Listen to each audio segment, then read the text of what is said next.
అవసరం లేదు.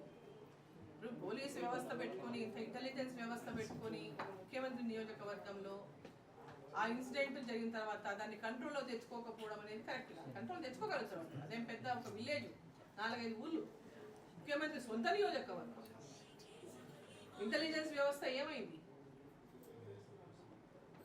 మరి ఆ కలెక్టర్ పోతే అక్కడ ఏమైనా జరిగేటట్టుందని ముందే పోలీసులు వార్నింగ్ ఇవ్వచ్చు కదా, పోవద్దు అక్కడికి, పరిస్థితి ఇట్లుందని ముందే వాళ్ళకి. అందుకని అంతకుముందే కాంగ్రెస్ ప్రెసిడెంట్ని వాళ్ళు రూమ్లెస్ మూసిండు కొన్ని రోజుల కిందటనే, డోర్లే ఒక రూమ్లో బంధించింది. 1 month కూడా కాలేదు ఇంకా. సో ఇవన్నీ ఇన్సిడెంట్స్ అంటే వాళ్ళు ఎంత ఎడ్యుకేటెడ్గా ఉన్నారనే సంగతి ముఖ్యమంత్రి గారికి తెలియకుండా ఉంటుందా? సమాచారం తెలియకుండా ఉంటుందా? తన సొంత నియోజకవర్గంలో వాళ్ళు ఏ విధంగా దానికి వ్యతిరేకిస్తున్న విషయం కూడా తెలిసి ఉంటుంది కదా.